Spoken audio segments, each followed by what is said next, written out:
Hello friend, good afternoon. स्वागत आहे तुमचं माझ्या या नवीन दिवसाच्या नवीन व्हिडिओमध्ये. तर व्हिडिओ बनवायला झाला उशीर कशामुळं, आज आमच्या गावामध्ये सप्ताह होता औरंगपूरमध्ये, तर त्याच्यामुळं व्हिडिओ नाही बनवला. आज गेले होते सप्त्याला आणि मोबाईलला चार्जिंग नव्हती आणि आत्ताही चार्जिंग नाही, लाईट गेलेली आहे बघा. पॉवर बँक सोबतच घेऊन बसले आणि बघा तोंड कसं सुकून गेलंय, डोळे कसे काळे झालेत. बापरे, कालच्या अवतारात आणि आजच्या अवतारात किती फरक आहे बघू शकताय. त्याचं कारण असे, तुम्हाला म्हणलं होतं की नाही, म्हणलं सांगितलं नाही तुम्हाला, तिथं सांगते. हे बघा असं कान टोचलेत माझे, बघा कसलं भयानक दिसायला लागले. कान जर सुजलेत ना तरी व्हिडिओमध्ये दिसा नाही, पूर्ण भाग सुजलाय बघू शकताय, कसलं रटरट झालंय. त्याच्यामुळं मला दुखणं आलंय, रात्रभर झोप आली नाही. हे पण कान टोचलं. आईनं आता जस्ट हळद आणि तेल आणि लावलंय त्याला, तर त्याच्यामुळं लय कान दुखायला लागलाय माझा. फोन काय येते रे बाबा व्हिडिओ चालू करायच्या टायमाला. तर मित्रांनो, कालच्या व्हिडिओमध्ये बऱ्याच जणाला माझा बिझनेसचा प्लॅनिंग आवडला, तर थँक्यू सो मच त्याच्याबद्दल. हे बघा, काय करावं, कुठल्या पण कामाला लय कष्ट असते. मी तर काही केलेलंच नाही आहे तसलं कधी, कुरवड्या पापुड्या, पण आई आहे सोबत, म्हणलं आईला घेऊन काहीतरी करावं. उन्हाळाभर काय करणार म्हणलं, म्हणून मी ठरवलं की काहीतरी करायचं. तर बऱ्याच लोकांना म्हणजे म्हणजे माझ्या व्हिडिओ बघणाऱ्या माणसांना आवडलं, मी जे करायले ते योग्य वाटलं, त्याबद्दल थँक्यू. पण करायच्या टायमाला मी कळवलं, आता अजून आठवडाभर तर मला काही टाईम नाही. मला उद्या बीडला जायचं आहे, की गाण्याचं शूट आहे.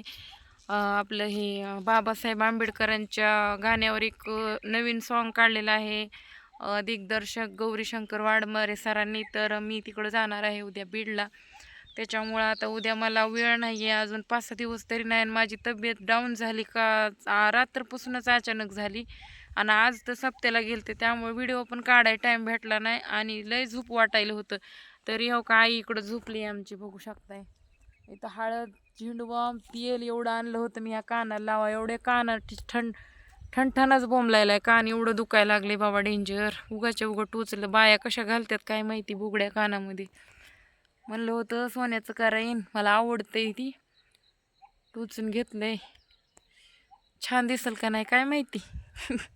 आई आई आमची म्हणती कशाला असलं करून ठेवलंय, दुखायलंय, सोसत नाही. तर म्हणलं आता जाऊ दे, सोसायला लागले ना किती नाही म्हणलं तर सहन तर मलाच करायलंय, कोण माझं दुःख वाटून घेणार आहे. पण मला वाटलं नव्हतं बाबा एवढा त्रास होईल म्हणून. लय त्रास व्हायलाय भयंकर. ते लहानपणीच टोचलेलं भारी राहते. आता या मोबाईलची माझ्या असा अंधार तरी होतंय, काळ तरी होतंय, काय होईल काय माहिती. आत्ता व्यवस्थित दिसायला लागले. तर बघा, असं बसलो आम्ही इथं पटंगणाला. तर मित्रांनो, रविवारी सध्या मला जे काल मी शूटिंग केलेलं आहे, गोरी हे कलैया, प्यार ने जहाँ पे रखा है, असे सॉन्ग केलेत ना, तर जुने तसंच माझं लखन निसर्गंध कोरिओग्राफर, डान्सर आणि शूट सध्या त्यांच्यासोबतचा मुलगा खूप छान शूट करते आणि ते डान्सर खूप मस्त आहे. तर प्रोफेशनल तुमच्या सेवेमध्ये नवीन नवीन व्हिडिओ घेऊन येण्यासाठी रविवारचा दिवस माजलगावला जायचा ठेवलेला आहे. त्याच्यामुळं रविवारी तर जमत नाही, शनिवारपर्यंत माझे कामं चालू राहतील. ते मला सगळं सामान गोळा करायचे, सगळी पळापळी. आता सोमवारी गाडी आणायची, पहिलं गाडी आणून लावली का गाडीची पूजा ही झाली की लगेच माझं साहित्य आणणार आहे मी, काय काय लागणार आहे ती. आणि हां, अजून एक महत्त्वाचा विषय बोलायचा, कुरडयाचा. कुरडयाचा राडा लई होणार नाही, मोजका करणार आहे मी. लई ऑर्डर जायला तर कुरडया करणं शक्य होणार नाही घरी. आईला होत नाही. आणि कुरडयाचं तुम्हाला माहिती, गव्हाच्या कुरवड्या कशा असतात, लई कष्ट लागतंय त्याला बाबा, आणि वेळ सध्याला जाते त्याच्यामध्ये. आठवडाभर गहू 2-3 दिवस समजा गहू आणले तर गहू नीटनेटके करायचे, पुन्हा डब्यामध्ये भिजू घालायचे 4 ते 5 दिवस. किती दिवस गाय? 4 दिवस तरी घालावं लागतात बघा. तर 4 दिवस घालायचे, नंतर ना मग त्याला त्याचं पाणी काढायचं रोज रोज, पुन्हा मग त्याची चिक्की घ्यायची, पुन्हा त्या पिठाला भिजू द्यायचं 2 दिवस का काय, आणि पीठ भिजून पुन्हा घालायचं. पुन्हा हो का, रात्री मरणाचा पाऊस पडलाय, त्या पावसाचं बघून ना मला लई टेन्शन आलं. म्हणलं कसं होईन बाबा असा राडा घातल्यावर. आता वारं कावदानं आलं, घर आमचं असं आहे बघा. हे घर आमचं दिसतंय असं नाही. पाऊस आला की वारं पत्रे उडून जातात. त्याच्यामुळे लय अवघड आहे. मला तर टेन्शनच आलंय. कसं करणार आहे मी, नाही असं नाही, पण मला एक विचार यायलाय की मनामध्ये सगळ्या गोष्टी मला करायच्यात. असं वारं कावदानं आलं तर काय करायचं? वारं कावदानं आल्यावर आता कुरडया वाळू केल्या सकाळून, तर त्याला ते पाणी टाकायचं. पुन्हा ह्या टायमाला 3 वाजताचं उलटायच्या, त्याला व्यवस्थित वाळू द्यायचं 2दा 3दा. पुन्हा बघा आमच्याकडं पलंग तर नाही, एकच पलंग आहे. आता मला पलंग बनवून घ्यावा लागणार आहे. आताच नाही, पण ते टाईम आहे तोपर्यंत पत्र्यावर असं चांगल्या जागेमध्ये. आमच्या इथं तसं पटांगण आहे, बघू शकताय सगळं पटांगणच आहे. इकडं नसलं तरी हो का, इकडं बी पटांगण आहे सगळं. इकडं काळं रान, सगळं पूर्ण मोकळी स्वच्छ जागा आहे इकडं. काही घाण वगैरे नाही आहे. आणि आमचं चांगलंच असते स्वच्छ. आमच्या ह्याच्यात काही म्हणजे घाण वगैरे काही नसते. तर घर जरी आमचं साधं असलं तरी स्वच्छता असतेच आमच्याकडं. तर लय जाण्याची इच्छा आहे घेण्याची, पण बघू. कुरवड्याचा प्लॅन नव्हताच मला, पण ठेवावं, कारण कुरवड्याला जास्त गिराईक येणार आहे. कारण कुरवडी लय लय मेहनतीनं करावं लागते बाबा. मला त्याचंच टेन्शन येईल. जर करायचं म्हणलं तर त्याला वेळ लय जाते. जरा मेहनत करायला जरी तयार असले तरी वेळ, त्याच्यामुळं मला मी करणार आहे, पण थोडकंच करणार आहे, जास्त नाही. मला होईना झाली होती बंद करून. मी जास्तीत जास्त माझ्याकडे चिप्स आणि सांडगा आणि तांदळाच्या पापड्या एवढं सगळं भेटून जाईल बघा. जास्तीत जास्त मी कुरवाड्या बी करून बघणार आहे. थोड्या ऑर्डर म्हणजे ज्यांनी मागितलं मी त्यांच्यापर्यंत पोहोचद्या करणार आहे ती.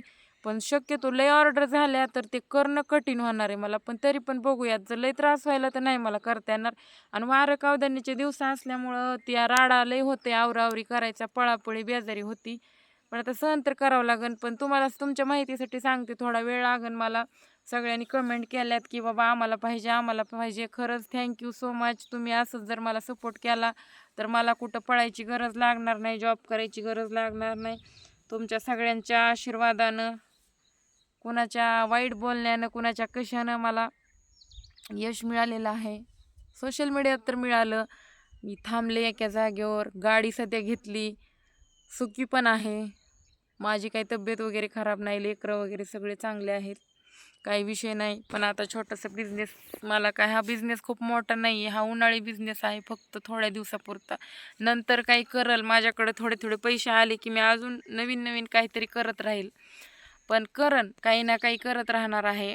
आणि ज्या दिवशी माझ्याकडे काही नसेल त्या दिवशी मी काही केलं बी नाही आणि करणारही नाही. आणि जिथं मला लई तोटा होईल तेव्हा काही करणार पण नाही. पण जसं जसं काय मला जी माझ्या आयडियानं मी करत राहणार आहे, तुम्ही बघा फक्त. तर मी तुम्हाला अजून एक 5-6 दिवस तरी मला काही करणं होणार नाही. 5-6 दिवसाच्या नंतर मी सगळं ओके रेडी करून झाल्यावर मी परत व्हिडिओ टाकणार. ज्या दिवशी माझा व्हिडिओ येईन की मी आज सगळं रेडी केलं तुम्हाला दाखवणार आहे. ज्या दिवशी मी सुरुवात केली सांडगे, चिप्स करायला, तांदळाच्या पापड्या, तर मी व्लॉग टाकणार आहे त्या दिवशी.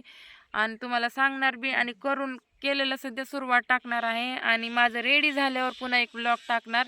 मग रेडी जाऊन माझं पॅकिंग झालं आणि व्हिडिओ आला तुमच्यापर्यंत की तुम्ही लगेच मला माझ्या डिस्क्रिप्शन बॉक्सला माझं रेडी झालं म्हणजे ज्यावेळेस मी करायले त्यावेळेस माझा नंबर देणार आहे मी तिथं. तर त्या नंबरवर तुम्ही कॉल करायचा, मला कॉल करून ऑर्डर घ्यायची. तुम्ही ऑनलाईन पेमेंट करा, तुमच्यापर्यंत पैसे माझं काय जे साहित्य वस्तू असतील ते पोहोचून जातील कुरिअरनं.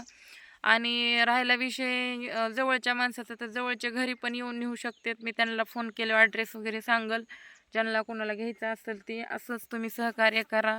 आणि एके ताईने कमेंट केली की स्वच्छता राखून कर, तर हो, आमची आई स्वच्छ निर्मळच करते. एकदा घेतल्यावर तुमच्या लक्षात येईन आमचं स्वच्छ असते का नसते ते. तर असो, मला प्रतिसाद छान मिळतो यूट्यूबवरनं.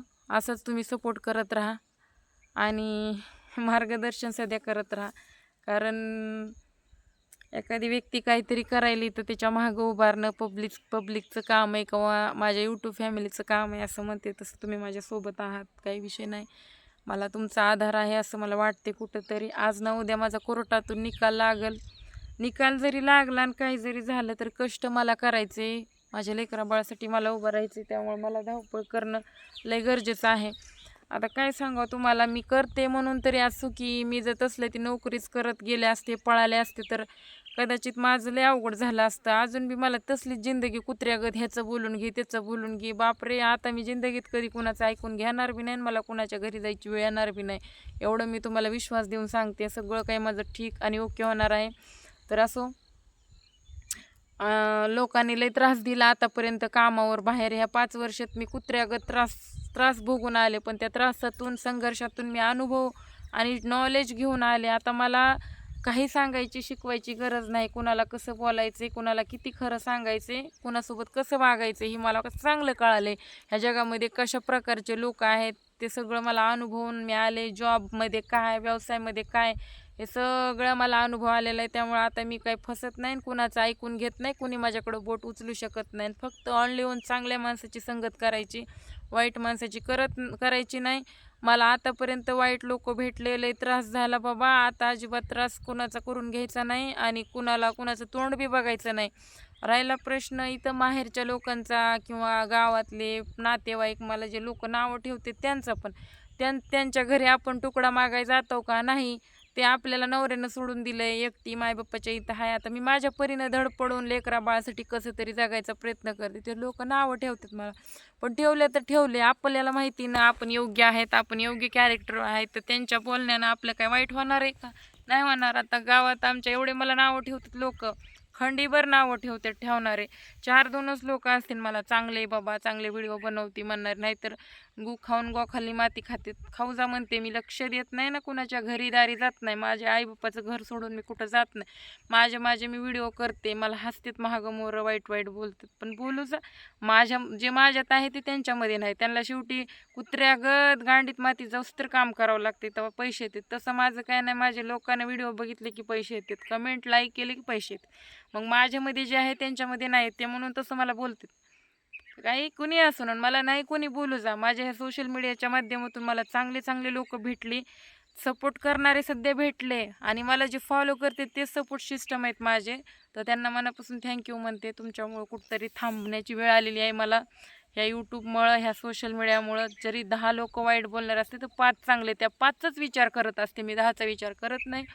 तर तुम्हाला काय वाटतंय, माझं मत बरोबर वाटतंय ना? आपल्याला जे योग्य वाटेल ते आपलं करावं. आपलं सुख कशात आहे तेच बघावं मला वाटते. कारण आयुष्य हे एकदाच आहे, माणसाचा जन्म काय पुन्हा येणार नाही. सगळ्या गोष्टीचा, प्रत्येक गोष्टीचा आनंद घ्यायचा. आणि सगळ्या म्हणजे जेवढ्या आपल्याला चांगलं बोलतात प्रेमानं, मानसन्मानानं, त्यांना पण आपण प्रेमानं बोलायचं, मानसन्मान द्यायचा. त्यांच्यासाठी, आईबाप्पासाठी जगायचं, आईबापांना मदत करायची, एकमेकांना व्हायचं. मायबाप नाही तर काहीच नाही. आई बाप घरच्या माणसाला धरून राहायचं. आता बस लोकांचा विचार करायचा नाही, सोडून द्यायचं. त्यांनाही ह्या 2 पैशातून हातभार मिळावं लागेल. माझे लेकरं पण चांगल्या शाळेत शिकतायत, हुशार आहेत, टॅलेंटेड आहेत. त्यांना शिकवून, त्यांना सध्या कुठल्या काही गोष्टीचं कमी पडून देणार नाही. आता अनुष्का दादा येणार आहेत, तुम्हाला त्यांच्यासोबतचे रोज डेली ब्लॉग बघायला भेटतील. तर चला, तुम्हाला काय वाटतंय, कसं वाटतंय माझं मत, कमेंट करून नक्की कळवा. आणि चॅनेलवर कोणी नवी असेल तर पटापट सबस्क्राईब करून घ्या. बेल आयकॉन प्रेस करा, म्हणजे माझ्या प्रत्येक व्हिडिओची नोटिफिकेशन तुम्हाला पडेल. तर चला, भेटूया नेक्स्ट व्हिडिओमध्ये. Bye bye.